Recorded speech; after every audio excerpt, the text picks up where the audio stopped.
اعوذ باللہ من الشیطان الرجیم، بسم اللہ الرحمن الرحیم۔ روزنامہ الفضل انٹرنیشنل، بدھ 19 اپریل 2023۔ ابتلاؤں کے مقابلہ میں دعا کا ہتھیار، از ذیشان محمود، مربی سلسلہ سیرا لیون۔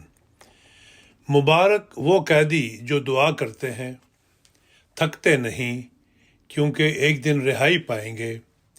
مبارک وہ اندھے جو دعاؤں میں سست نہیں ہوتے کیونکہ ایک دن دیکھنے لگیں گے۔ مبارک وہ جو قبروں میں پڑے ہوئے دعاؤں کے ساتھ خدا کی مدد چاہتے ہیں کیونکہ ایک دن قبروں سے باہر نکالے جائیں گے۔ مبارک تم جب کہ دعا کرنے میں کبھی ماندہ نہیں ہوتے۔ اللہ تعالیٰ سے تعلق پیدا کرنے کا ذریعہ اس کی عبادت ہے، اور یہی انسان کی پیدائش کی غرض ہے۔ دنیا میں اختلاف مذاہب کے باوجود دعا ایک ایسی عبادت ہے جو ہر مذہب میں مشترک ہے۔ اسی لیے رسول اللہ صلی اللہ علیہ وسلم نے ایک واضح اصول بیان فرما دیا کہ الدعاء مخ العبادہ، سنن الترمذی۔ دعا عبادت کا مغز ہے، پھر چاہے وہ کیسی اور کسی بھی مذہب کی عبادت ہو، اسے دعا کہیں یا پراتھنا کہیں یا کچھ اور۔ دنیا میں مبعوث ہونے والے 1,24,000 انبیاء کرام کی زندگی کا لمحہ لمحہ گواہ ہے کہ انہوں نے دعا کے ذریعے خدا تعالیٰ سے استمداد چاہی۔ امن اور مشکلات میں انہیں صرف خدا تعالیٰ کی ذات بابرکات ہی نظر آئی، چاہے وہ مشکلات میں گھرے حضرت نوح کی خدا کے حضور رب انی مغلوب فانتصر کی دعا ہو، یا نمرود کے مقابل دعا ابراہیمی، چاہے وہ حضرت یعقوب کی انما اشکو بسی و حزنی اللہ کی دعا ہو، یا حضرت یونس کی مچھلی کے پیٹ سے لا الہ الا انت سبحانک انی کنت من الظالمین کی دعا ہو، چاہے وہ حضرت یوسف کی رب السجن احب الیہ کی دعائے سجن ہو، یا حضرت عیسیٰ کی صلیب پر ایلی ایلی لما سبقتنی کی دعا۔ یہ دعائیں اب بھی ہر انسان کو ہموم و غموم سے نجات دیتی ہیں۔ حضرت مسیح موعود علیہ السلام فرماتے ہیں کہ دنیا میں کوئی نبی نہیں آیا جس نے دعا کی تعلیم نہیں دی۔ یہ دعا ایک ایسی شے ہے جو عبودیت اور ربوبیت میں ایک رشتہ پیدا کرتی ہے۔ اس راہ میں قدم رکھنا بھی مشکل ہے، لیکن جو قدم رکھتا ہے پھر دعا ایک ایسا ذریعہ ہے کہ ان مشکلات کو آسان اور سہل کر دیتا ہے۔ ملفوظات جلد اول صفحہ 492۔ الہی سلسلوں کو خدا تعالیٰ کی تائید حاصل ہوتی ہے، لیکن دنیا داروں کے مقابل خدا تعالیٰ کی طرف بڑھایا گیا قدم صدق ایک ابتلاء کو چاہتا ہے۔ رسول اللہ صلی اللہ علیہ وسلم کے اصحاب نے جب دنیا کو چھوڑا تو انہیں بھی مشکلات و مصائب نے آن گھیرا۔ انفرادی و قومی دکھ، اذیتیں، ظلم و جبر نے انہیں پیس کر رکھ دینا چاہا، لیکن مکہ کی مقدس زمین پر ہونے والے اس ظلم کے مقابل خدا اور اس کے رسول کی محبت میں فنا ان مظلوم مسلمانوں کی آہوں اور سسکیوں بھری دعاؤں نے کیسا انقلاب برپا کیا۔ وہ غلام جو تپتی ریت پر ننگے بدن لٹائے جاتے، ان کے سینوں پر بڑے بڑے پتھر رکھ دیے جاتے، چٹائیوں میں لپیٹ کر انہیں دھونی دی جاتی۔ کفار نے یہ سمجھا کہ ان کے 365 اصنام اسلام کے ایک خدا کو ہرا دیں گے، لیکن وہ فانی فی اللہ کی اندھیری راتوں کی دعائیں ہی تھیں کہ جس نے عرش کو جنبش دی۔ بالآخر وہ مظلوم فاتح بن کر مکہ میں داخل ہوئے۔ کفار مکہ کے ظلم و تعدی نے مسلمانوں کو مدینہ میں بھی امن سے نہ رہنے دیا، اور رمضان کے مہینہ میں مدینہ کی جانب حملہ آور ہوئے۔ بدر کے میدان میں 1,000 کفار کے مقابل مٹھی بھر 313 مسلمان اپنے نبی اور ایمان کی حفاظت کی خاطر صف آ رہا تھے۔ ان میں سے اکثر رموز جنگ سے ناواقف تھے۔ اس وقت رسول اللہ صلی اللہ علیہ وسلم خدا کے حضور سر بسجود اس دعا میں مصروف تھے کہ اللہم انکا ان تہلک هذه العصابۃ من اہل الاسلام لا تعبد فی الارض، ترمذی کتاب التفسیر۔ اے میرے اللہ، اگر یہ مسلمانوں کی جماعت ہلاک کر دی گئی تو پھر زمین میں تیری سچی عبادت کرنے والا کوئی نہیں رہے گا۔ پھر حضرت علی بیان کرتے ہیں کہ بدر کے موقع پر حضرت رسول اللہ صلی اللہ علیہ وسلم ساری رات دعا کرتے رہے۔ حضرت عبداللہ ابن مسعود رضی اللہ عنہ کہتے ہیں کہ ہم نے خدا کے سچے واسطے دے کر رسول اللہ صلی اللہ علیہ وسلم سے بڑھ کر دعا کرنے والا کوئی نہیں سنا۔ آپ صلی اللہ علیہ وسلم نے بدر میں بڑے الحاق کے ساتھ دعا کر کے جب سر اٹھایا تو آپ کا چہرہ چاند کی طرح چمک رہا تھا۔ آپ صلی اللہ علیہ وسلم نے فرمایا، آج شام دشمن قوم کے لوگ جس جگہ ہلاک ہو کر گریں گے ان کی جگہ میں دیکھ رہا ہوں۔ ابو داؤد۔ دعا کی قبولیت کا یقین خدائے واحد کی ذات کے اقرار اور اس پر توکل کے بغیر ممکن نہیں ہے۔ ہم اس زمانہ میں وہ خوش قسمت جماعت ہیں کہ جسے وقت کے امام حضرت مسیح موعود و مہدی موعود علیہ الصلوۃ والسلام پر ایمان لانے کی توفیق عطا ہوئی۔ آپ نے اس زمانہ میں خدا تعالیٰ کے زندہ ہونے کا سب سے بڑا ثبوت اس کی صفت کلیم اور مستجیب الدعوات ہونے کو ٹھہرایا۔ اس زمانہ میں جہاں شرک سے آلودہ دیگر مذاہب خدا کے وجود سے انکاری تھے، وہیں وحدانیت پر قائم دین اسلام کے پیروکار خدا تعالیٰ کی صفات کے تعطل کے قائل ہو گئے تھے۔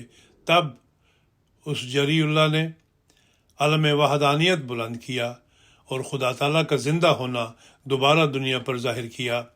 وہ خدا اب بھی بناتا ہے جسے چاہے کلیم، اب بھی اس سے بولتا ہے جس سے وہ کرتا ہے پیار۔ حضرت مسیح موعود علیہ السلام نے بھی اپنی جماعت کو ان ابتلاؤں سے آگاہ فرمایا تھا۔ آپ نے فرمایا تھا کہ مبارک وہ جو خدا کی بات پر ایمان رکھے اور درمیان میں آنے والے ابتلاؤں سے نہ ڈرے، کیونکہ ابتلاؤں کا آنا بھی ضروری ہے تا خدا تمہاری آزمائش کرے کہ کون اپنے دعوی بیت میں صادق اور کون کاذب ہے۔ وہ جو کسی ابتلا سے لغزش کھائے گا وہ کچھ بھی خدا کا نقصان نہیں کرے گا، اور بدبختی اس کو جہنم تک پہنچائے گی۔ اگر وہ پیدا نہ ہوتا تو اس کے لیے اچھا ہوتا، مگر وہ سب لوگ جو آخر تک صبر کریں گے اور ان پر مصائب کے زلزلے آئیں گے اور حوادث کی آندیاں چلیں گی اور قومیں ہنسی اور ٹھٹھا کریں گی اور دنیا ان سے سخت کراہت کے ساتھ پیش آئے گی، وہ آخر فتح یاب ہوں گے اور برکتوں کے دروازے ان پر کھولے جائیں گے۔ الوصیت۔ حضرت مسیح موعود علیہ السلام کے خلاف دشمنوں نے سنگین مقدمات بنائے، حکومت کو آپ کے خلاف اکسا کر آپ پر عرصہ حیات تنگ کرنے کی اسکیمیں بنائیں۔ خلفائے احمدیت کے مختلف ادوار میں بھی یہ سلسلہ جاری رہا۔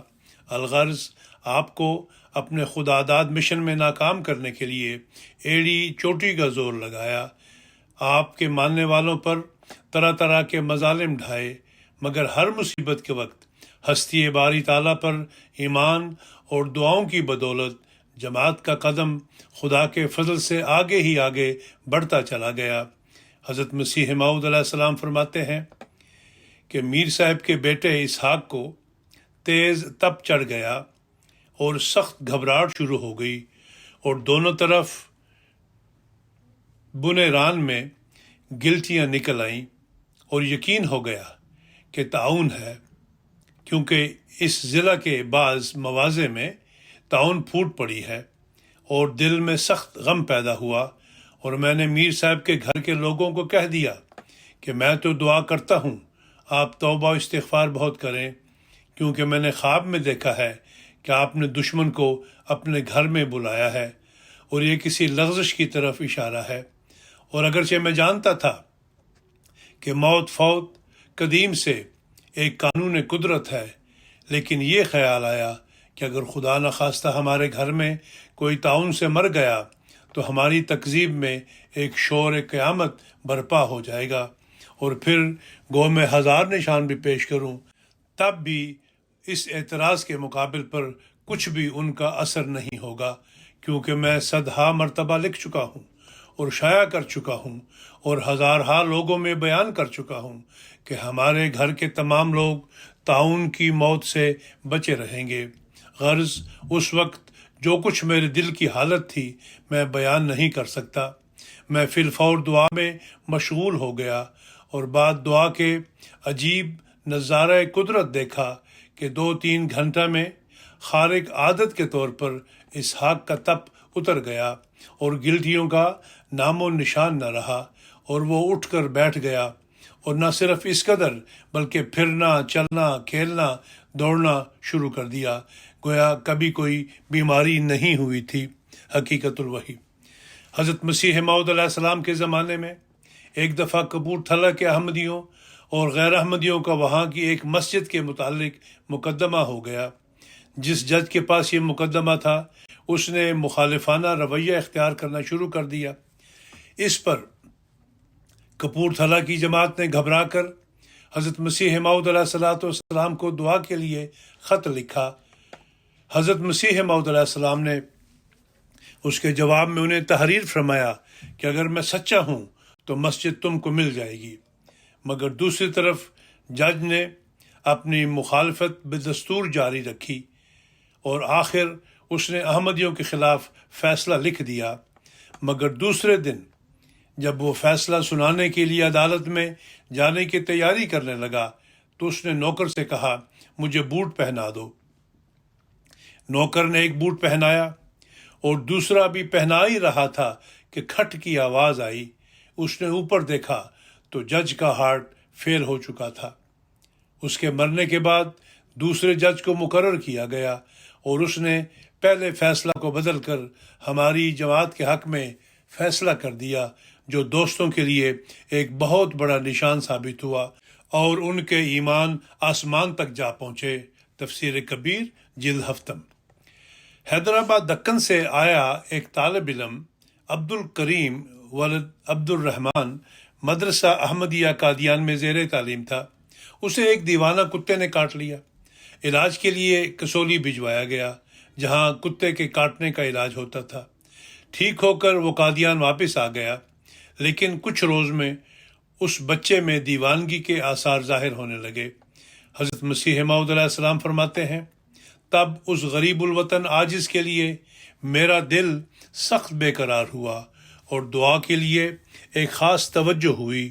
اس غریب اور بے وطن لڑکے کے لیے میرے دل میں بہت توجہ پیدا ہو گئی اور میرے دوستوں نے بھی اس کے لیے دعا کرنے کے لیے بہت ہی اصرار کیا، کیونکہ اس غربت کی حالت میں وہ لڑکا قابل رحم تھا، اور نیز دل میں یہ خوف پیدا ہوا کہ اگر وہ مر گیا تو ایک برے رنگ میں اس کی موت شماتت ادا کا باعث ہوگی۔ تب میرا دل اس کے لیے سخت درد اور بے قراری میں مبتلا ہوا اور خارق عادت توجہ پیدا ہوئی، جو اپنے اختیار سے پیدا نہیں ہوتی بلکہ محض خدا تعالیٰ کی طرف سے پیدا ہوتی ہے، اور اگر پیدا ہو جائے تو خدا تعالیٰ کے اذن سے وہ اثر دکھاتی ہے کہ قریب ہے کہ اس سے مردہ زندہ ہو جائے۔ غرض اس کے لیے اقبال اللہ کی حالت میسر آ گئی، اور جب وہ توجہ انتہا تک پہنچ گئی اور درد نے اپنا پورا تسلط میرے دل پر کر لیا، تب اس بیمار پر جو در حقیقت مردہ تھا اس توجہ کے آثار ظاہر ہونے شروع ہو گئے، اور یا تو وہ پانی سے ڈرتا اور روشنی سے بھاگتا تھا، اور یا یک دفعہ طبیعت نے صحت کی طرف رخ کیا اور اس نے کہا اب مجھے پانی سے ڈر نہیں آتا۔ تب اس کو پانی دیا گیا تو اس نے بغیر کسی خوف کے پی لیا، بلکہ پانی سے وضو کر کے نماز بھی پڑھ لی، اور تمام رات سوتا رہا اور خوفناک اور وحشیانہ حالت جاتی رہی، یہاں تک کہ چند روز تک بکلی صحت یاب ہو گیا۔ حقیقت الوحی۔ حضرت مسیح موعود علیہ السلام نے فرمایا کہ اگر تم لوگ چاہتے ہو کہ خیریت سے رہو اور تمہارے گھروں میں امن رہے تو مناسب ہے کہ دعائیں بہت کرو اور اپنے گھروں کو دعاؤں سے پر کرو۔ جس گھر میں ہمیشہ دعا ہوتی ہے خدا تعالیٰ اسے برباد نہیں کیا کرتا، لیکن جو سستی میں زندگی بسر کرتا ہے اسے آخر فرشتے بیدار کرتے ہیں۔ اگر تم ہر وقت اللہ تعالیٰ کو یاد رکھو تو یقین رکھو کہ اللہ تعالیٰ کا وعدہ بہت پکا ہے، وہ کبھی تم سے ایسا سلوک نہ کرے گا کہ جیسا کہ فاسق فاجر سے کرتا ہے۔ ملفوظات جلسوں۔ خلافت احمدیہ کے بابرکت ادوار میں مصائب کی آندیاں چلیں، شریروں نے طوفان بدتمیزی برپا کیے رکھا، معصوم محمدیوں پر عرصہ حیات تنگ کیے رکھا۔ حضرت خلیفۃ المسیح الاول رضی اللہ تعالیٰ عنہ کے زمانہ میں آپ نے خلافت احمدیہ کے استحکام کے لیے شبانہ روز دعاؤں کے ذریعے اللہ تعالیٰ کی تائید و نصرت کو طلب کیا اور احمدیوں کو ایک لڑی میں پروئے رکھا۔ حضرت خلیفۃ المسیح ثانی رضی اللہ عنہ کے زمانہ خلافت کا ابتدا ہی ایک بڑا ابتلا لیے ہوئے آیا۔ شدی و ملکانہ کی تحریک، احرار کی ریشہ دوانیاں، تقسیم ہند، 1953 کی شرارتیں اس زمانہ میں پیش آئیں۔ خلافت ثالثہ میں 1974 کا پورا شوب دور، خلافت رابع میں پاکستان میں خصوصاً طوفان بدتمیزی اور قانونی قدغنیں لگائی گئیں، اور خلافت خامسہ میں مال و جان کی قربانی کا ایک نیا سلسلہ شروع ہوا، پر الہی تائید و نصرت سے تمام خلفائے کرام احباب جماعت کو ان ابتلاؤں کے طوفان سے دعا کی کشتی میں سوار کر کے بحفاظت نکال لائے۔ خلفائے کرام کی دعاؤں کی تحاریک ایک کتاب کی متقاضی ہیں، اور ہم سب اس زمانہ میں بھی چشم دید گواہ ہیں کہ کس طرح احباب جماعت ان تحاریک پر لبیک کہتے ہوئے انہیں اپنی زندگیوں کا حصہ بنا لیتے ہیں۔ ان ابتلاؤں کے باوجود جو پیش خبری حضرت مسیح موعود علیہ السلام نے اپنی جماعت کو دی تھی کہ وہ آخر فتح یاب ہوں گے اور برکتوں کے دروازے ان پر کھولے جائیں گے، اس کا نظارہ ہم آئے روز دیکھتے ہیں۔ حضرت خلیفۃ المسیح الخامس ایدہ اللہ تعالی بنصر العزیز نے فرمایا ہے کہ آخری حربہ دعا ہے خطبہ جمعہ فرمودہ 20 مارچ 2020، اور فرمایا آج کل دعاؤں اور دعاؤں پر بہت زور دیں۔ خطبہ جمعہ فرمودہ 10 اپریل 2020۔ حضرت خلیفۃ المسیح رابع رحمہ اللہ نے فرمایا جب بھی کوئی مشکل درپیش ہو تو آپ خدا کے حضور دعا میں لگ جائیں۔ اگر آپ دعا کرنے کو اپنی عادت بنا لیں تو ہر مشکل کے وقت آپ کو حیران کن طور پر خدا کی مدد ملے گی، اور یہ وہ بات ہے جو میری ساری عمر کا تجربہ ہے۔ اب جب کہ میں بڑھاپے کی عمر کو پہنچ گیا ہوں تو میں یہ بتاتا ہوں کہ جب بھی ضرورت پڑی اور میں نے خدا کے حضور دعا کی تو میں کبھی ناکام نہیں ہوا، ہمیشہ اللہ نے میری دعا قبول کی۔ بہوالا خالد سیدنا طاہر نمبر۔ حضرت مسیح موعود علیہ السلام نے فرمایا تھا کہ ابتلاؤں کا آنا بھی ضروری ہے، تو ہمارا کام ہے کہ دعا کے ذریعے ان ابتلاؤں کا مقابلہ کریں۔ رسول اللہ صلی اللہ علیہ وسلم کے اس فرمان کو اپنی فطرت ثانیہ بنا لیں۔ حضرت ابو ہریرہ رضی اللہ عنہ بیان کرتے ہیں کہ حضرت صلی اللہ علیہ وسلم نے فرمایا کہ جو شخص یہ چاہتا ہے کہ اللہ تعالیٰ تکالیف اور مصائب کے وقت اس کی دعاؤں کو قبول کرے تو اسے چاہیے کہ وہ خوشحالی کے اوقات میں کثرت سے دعائیں کرتا رہے۔ مشکات المصابیح۔ پس حضرت مسیح موعود علیہ السلام کے ان الفاظ پر گزارشات ختم کرتا ہوں۔ مبارک وہ قیدی جو دعا کرتے ہیں تھکتے نہیں، کیونکہ ایک دن رہائی پائیں گے۔ مبارک وہ اندھے جو دعاؤں میں سست نہیں ہوتے، کیونکہ ایک دن دیکھنے لگیں گے۔ مبارک وہ جو قبروں میں پڑے ہوئے دعاؤں کے ساتھ خدا کی مدد چاہتے ہیں، کیونکہ ایک دن قبروں سے باہر نکالے جائیں گے۔ مبارک تم جبکہ دعا کرنے میں کبھی ماندہ نہیں ہوتے۔ لیکچر سیالکوٹ۔ اللہ تعالی ہمیں ہر قسم کے ابتلاؤں سے محفوظ رکھے اور ہماری دعاؤں کو بپائے قبولیت کا مرتبہ عطا فرمائے۔ آمین۔